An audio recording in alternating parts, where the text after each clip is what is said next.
Muốn tâm bình an, hãy học 3 điều này: tịnh khẩu, tịnh thân, tịnh tâm. Trong cuộc sống, có rất nhiều người luôn đi tìm một điều, đó là sự bình an. Họ tìm bình an trong tiền bạc, họ tìm bình an trong các mối quan hệ, họ tìm bình an trong những thành tựu mà họ đạt được. Nhưng rồi sau tất cả, nhiều người lại nhận ra một điều: càng tìm kiếm bên ngoài, lòng họ lại càng trở nên mệt mỏi. Bởi vì bình an thật sự không nằm ở những gì chúng ta có, mà nằm ở cách chúng ta sống mỗi ngày.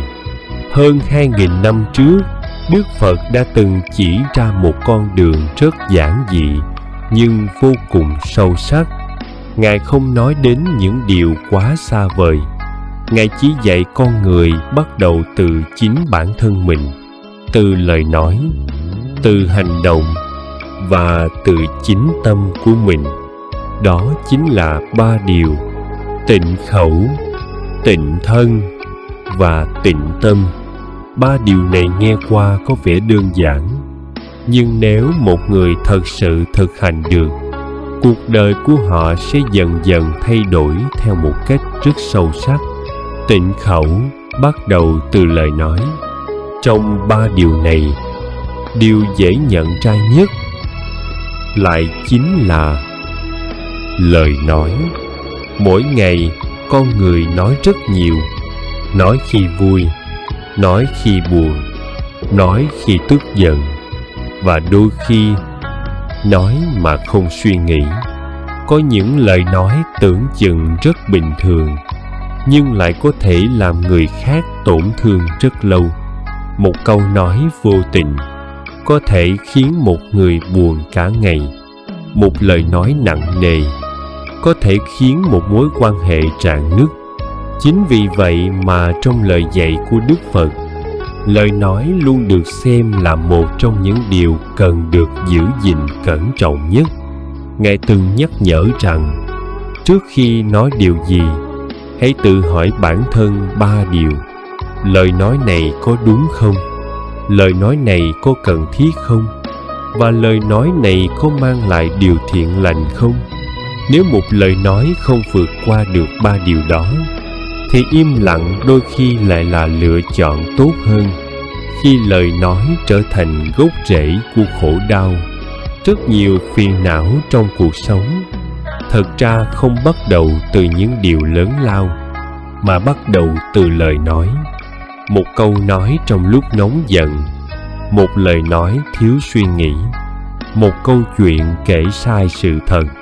Tất cả những điều đó giống như những hạt giống nhỏ, nhưng nếu lặp lại nhiều lần, chúng sẽ dần dần tạo thành khẩu nghiệp, và chính khẩu nghiệp đó lại quay trở lại ảnh hưởng đến cuộc sống của chúng ta.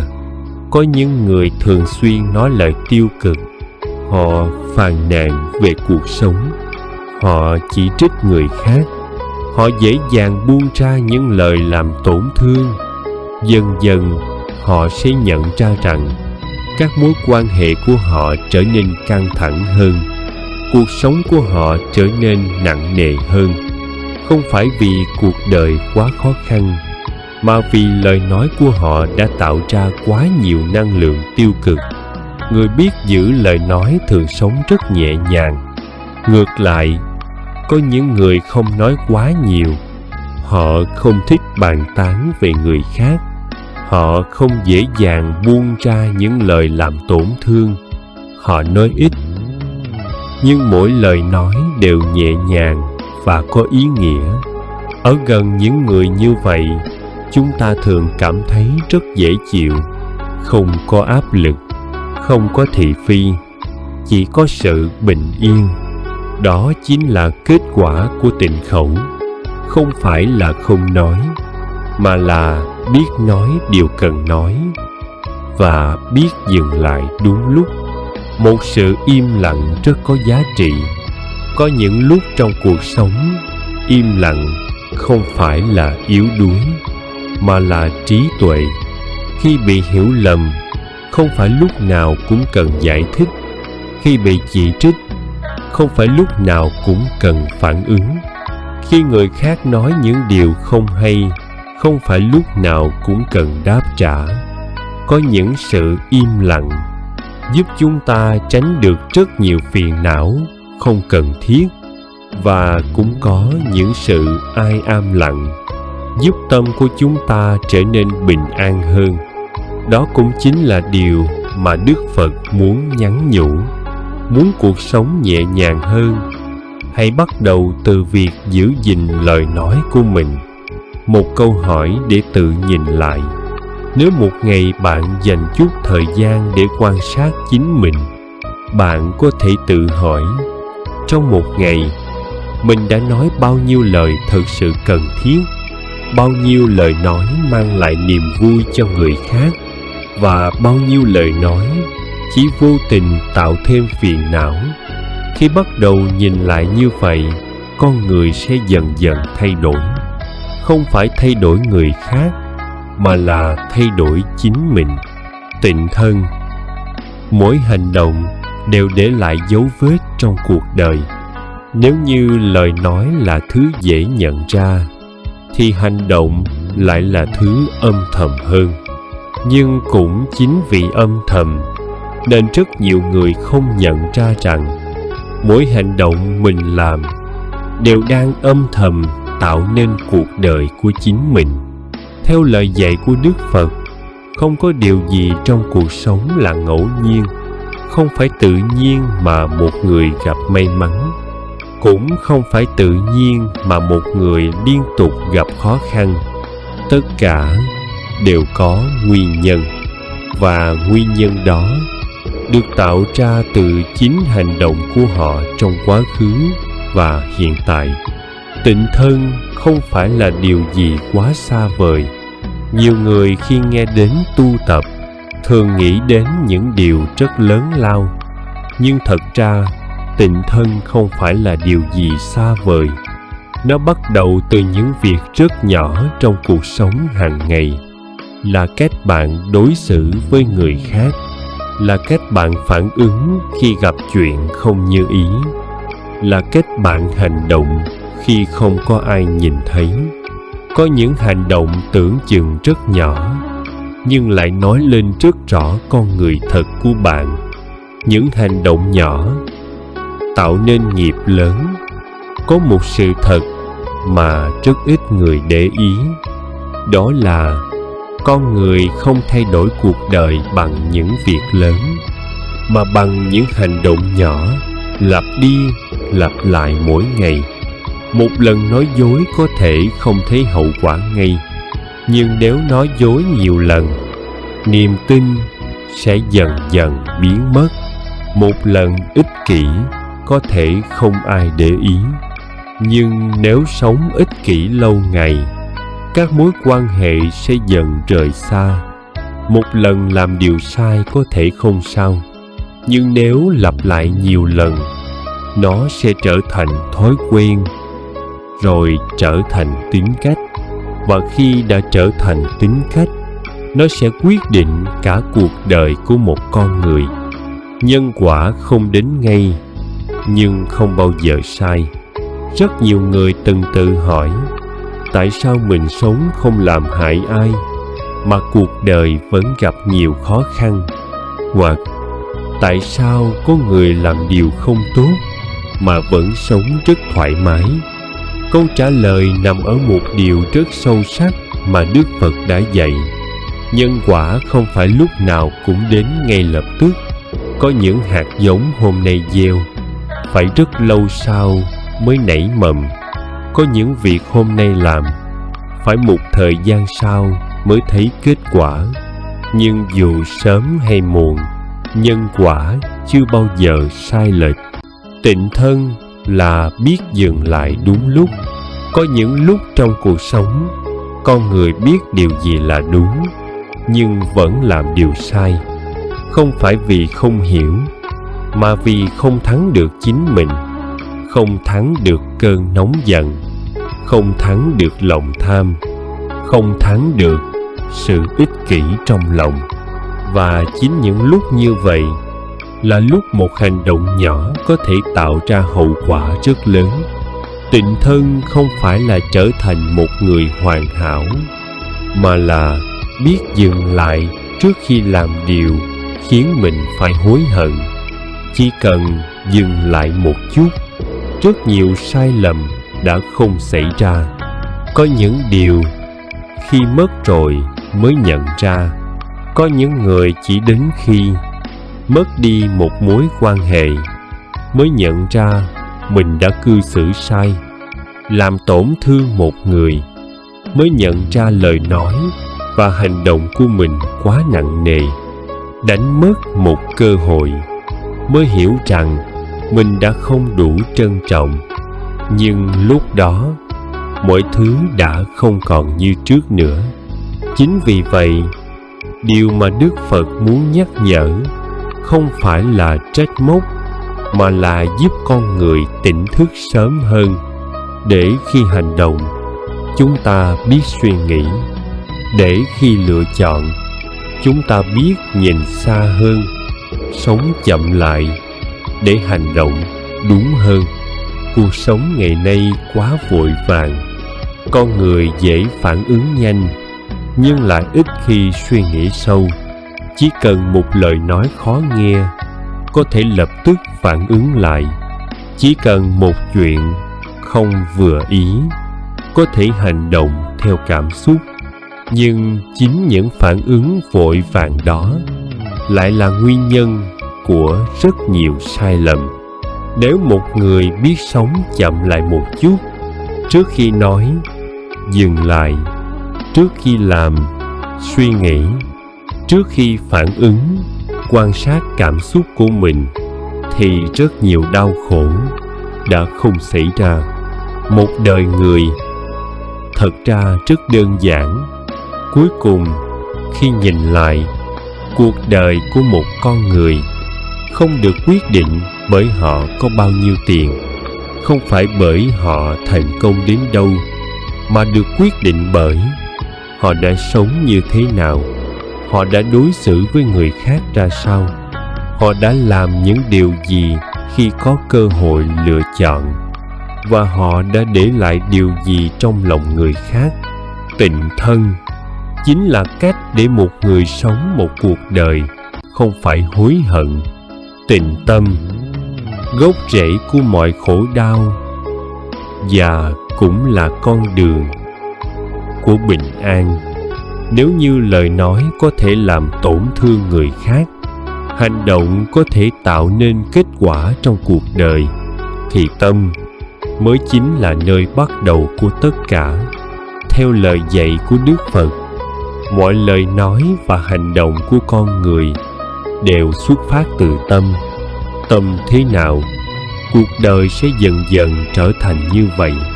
Không phải cuộc đời làm bạn khổ, mà là tâm bạn chưa yên. Rất nhiều người trong cuộc sống thường nghĩ rằng mình khổ vì hoàn cảnh, mình mệt mỏi vì người khác, mình bất an vì cuộc đời quá nhiều điều không như ý. Nhưng nếu nhìn sâu hơn một chút, sẽ thấy một sự thật rất đáng suy ngẫm. Cùng một hoàn cảnh, nhưng mỗi người lại cảm nhận khác nhau. Có người gặp khó khăn nhưng vẫn bình thản. Có người chỉ gặp một chuyện nhỏ lại lo lắng, bất an rất lâu. Điều đó cho thấy rằng không phải hoàn cảnh quyết định tất cả, mà chính là cách tâm của chúng ta phản ứng với hoàn cảnh. Tâm không yên thì ở đâu cũng không yên. Có những người nghĩ rằng chỉ cần đổi môi trường, chỉ cần có nhiều tiền hơn, chỉ cần cuộc sống thuận lợi hơn thì họ sẽ cảm thấy bình an. Nhưng rồi khi đạt được những điều đó, họ vẫn thấy thiếu một điều gì đó, vẫn lo lắng, vẫn bất an, vẫn không thật sự nhẹ lòng. Bởi vì nếu tâm chưa yên thì đi đâu cũng không yên. Và ngược lại, nếu tâm đã an thì ngay trong những hoàn cảnh không hoàn hảo vẫn có thể cảm nhận được sự bình yên. Ba gốc rễ khiến tâm con người luôn dao động. Theo những lời dạy sâu sắc của Đức Phật, tâm con người thường bị chi phối bởi ba điều: tham, sân và si. Tham là khi con người luôn muốn nhiều hơn, có rồi vẫn chưa đủ, đạt được rồi vẫn chưa thấy thỏa mãn. Chính sự không bao giờ đủ đó khiến tâm luôn mệt mỏi. Sân là khi con người dễ nổi giận, chỉ một chuyện nhỏ cũng có thể khiến tâm bùng lên như lửa. Mà một khi đã bị cơn giận chi phối, con người rất dễ nói và làm những điều khiến mình phải hối hận. Si là khi con người không nhìn rõ sự thật, chấp vào những điều không thật, tin vào những điều sai lầm và sống mà không thực sự hiểu mình đang làm gì. Ba điều này giống như những lớp bụi, nếu không nhận ra, chúng sẽ dần dần che mờ tâm trí. Tịnh tâm không phải là không suy nghĩ, mà là hiểu rõ chính mình. Nhiều người nghĩ rằng tịnh tâm là phải không nghĩ gì, nhưng thực ra điều đó gần như không thể. Tâm con người vốn luôn suy nghĩ. Điều quan trọng không phải là dừng suy nghĩ, mà là không để suy nghĩ kéo mình đi quá xa. Khi buồn, biết mình đang buồn. Khi giận, biết mình đang giận. Khi lo lắng, biết mình đang lo lắng. Chỉ cần nhận ra, tâm đã bắt đầu thay đổi. Bởi vì khi có sự nhận biết, con người không còn bị cảm xúc dẫn dắt hoàn toàn nữa. Một khoảnh khắc tỉnh thức có thể thay đổi rất nhiều. Có những lúc trong cuộc sống, chỉ cần một khoảnh khắc thôi, bạn nhận ra rằng mình đang giận, nhưng thật ra không đáng. Mình đang lo, nhưng chưa chắc điều đó sẽ xảy ra. Mình đang buồn, nhưng có thể buông xuống. Chỉ cần một khoảnh khắc nhận ra đó, tâm đã nhẹ đi rất nhiều. Đó chính là bước đầu của tịnh tâm. Không phải là thay đổi cả cuộc đời ngay lập tức, mà là thay đổi cách mình nhìn vào mọi thứ. Bình an không phải là điều xa xỉ. Rất nhiều người nghĩ rằng bình an là điều gì đó rất khó đạt được. Nhưng thật ra, bình an không nằm ở đâu xa. Nó không nằm trong tương lai, không nằm ở những điều lớn lao, mà nằm ở những khoảnh khắc rất nhỏ. Khi bạn không còn cố chấp, khi bạn biết buông bỏ một điều không cần thiết, khi bạn không để cảm xúc tiêu cực kéo mình đi, đó chính là lúc tâm bắt đầu trở nên nhẹ nhàng hơn. Khi tâm thay đổi, cuộc đời cũng thay đổi. Điều kỳ diệu là khi tâm của một người thay đổi, cách họ nhìn cuộc sống cũng thay đổi. Những điều trước đây khiến họ khó chịu, giờ không còn quan trọng nữa. Những điều trước đây khiến họ lo lắng, giờ trở nên nhẹ nhàng hơn. Không phải vì cuộc đời bỗng nhiên tốt hơn, mà vì tâm của họ đã khác đi. Con đường quay về bên trong. Cuối cùng, điều mà Đức Phật muốn chỉ ra không phải là thay đổi thế giới bên ngoài, mà là quay về bên trong chính mình, quan sát tâm mình, hiểu tâm mình, và dần dần làm chủ được tâm mình. Bởi vì khi một người làm chủ được tâm, họ không còn dễ bị cuốn theo những điều bên ngoài.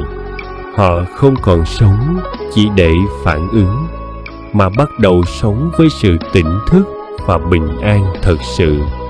Khi một người thật sự hiểu, họ sẽ bắt đầu sống khác đi. Sau tất cả, khi nhìn lại, cuộc sống của một con người thật ra không phức tạp như chúng ta vẫn nghĩ. mọi phiền não không phải đến từ quá nhiều thứ bên ngoài, mà bắt đầu từ chính 3 điều rất gần gũi: lời nói, hành động và tâm của mình. Theo lời dạy của Đức Phật, nếu một người không giữ được 3 điều này, thì dù có cố gắng tìm kiếm ở đâu, họ cũng rất khó tìm thấy sự bình an thật sự. Tịnh khẩu, để không tạo thêm tổn thương. Có những người mất rất nhiều năm chỉ để sửa lại một mối quan hệ đã bị tổn thương bởi lời nói. Nhưng cũng có những người chỉ vì biết giữ lời nói của mình mà giữ được rất nhiều điều quý giá trong cuộc sống. Một lời nói nhẹ nhàng có thể xoa dịu một trái tim. Một lời nói chân thành có thể giữ lại một mối quan hệ. Và đôi khi chỉ cần ai âm lặng đúng lúc cũng đã là một loại trí tuệ. Tịnh thân, để không phải hối hận. Trong cuộc đời này, không ai có thể sống mà không từng mắc sai lầm. Nhưng điều khiến một con người trưởng thành không phải là họ chưa từng sai, mà là họ biết dừng lại trước khi sai lầm đi quá xa. Một hành động đúng có thể thay đổi cả một mối quan hệ. Một lựa chọn đúng có thể thay đổi cả một cuộc đời. Và ngược lại, chỉ một hành động thiếu suy nghĩ đôi khi cũng đủ để khiến người ta phải hối hận rất lâu. Tịnh tâm, để thật sự được bình an.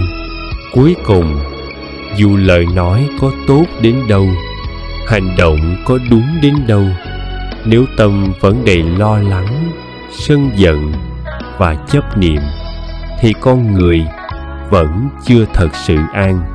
Tịnh tâm không phải là trở thành một người hoàn hảo, mà là khi bạn bắt đầu biết dừng lại khi tâm mình nổi giận, biết buông xuống khi một điều không còn cần thiết, biết chấp nhận những điều không thể thay đổi.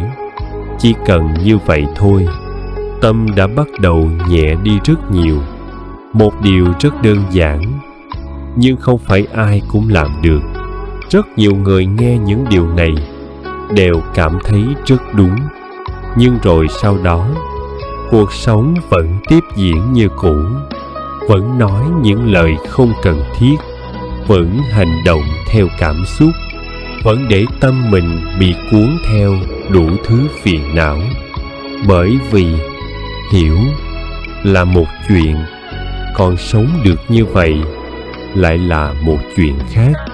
Nhưng chỉ cần bắt đầu, mọi thứ sẽ dần thay đổi. Không ai có thể thay đổi trong một ngày, nhưng chỉ cần mỗi ngày một chút, nói ít lại một chút, nhưng nói nhẹ nhàng hơn, hành động chậm lại một chút, nhưng suy nghĩ kỹ hơn, và dành thời gian quan sát tâm mình nhiều hơn một chút, thì sau một thời gian, bạn sẽ nhận ra một điều rất rõ ràng: cuộc sống của mình đã khác đi, không ồn ào hơn, không nhiều hơn, nhưng nhẹ nhàng hơn và bình an hơn. Cuối cùng, điều mà Đức Phật muốn nhắn nhủ không phải là bắt con người phải thay đổi thật nhanh, mà là giúp mỗi người tỉnh thức từng chút một, để rồi một ngày nào đó, khi nhìn lại, bạn sẽ nhận ra rằng bình an mà mình từng đi tìm ở bên ngoài, thực ra đã luôn nằm ở bên trong chính mình. Nam mô Bổn Sư Thích Ca Mâu Ni Phật.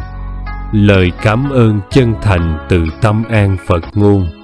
Chúng tôi xin gửi lời tri ân sâu sắc đến quý vị đã dành thời gian quý báu để theo dõi và ủng hộ kênh Tâm An Phật ngôn. Sự quan tâm và đồng hành của quý vị chính là nguồn động viên to lớn, giúp chúng tôi không ngừng nỗ lực mang đến những bài giảng Phật Pháp đầy ý nghĩa, góp phần nâng cao đời sống theo lời dạy của Phật. Sự quan tâm và đồng hành của quý vị chính là nguồn động viên to lớn, giúp chúng tôi không ngừng nỗ lực mang đến những bài giảng Phật Pháp đầy ý nghĩa, góp phần nâng cao đời sống theo lời dạy của Phật. Để không bỏ lỡ những video mới nhất, xin quý vị vui lòng đăng ký kênh và nhấn chuông thông báo. Điều này sẽ giúp quý vị dễ dàng cập nhật những nội dung hữu ích về giáo lý nhà Phật, những bài học sâu sắc về cuộc sống, giúp tâm an, trí sáng và lòng từ bi ngày càng rộng mở. Nam mô Bổn Sư Thích Ca Mâu Ni Phật.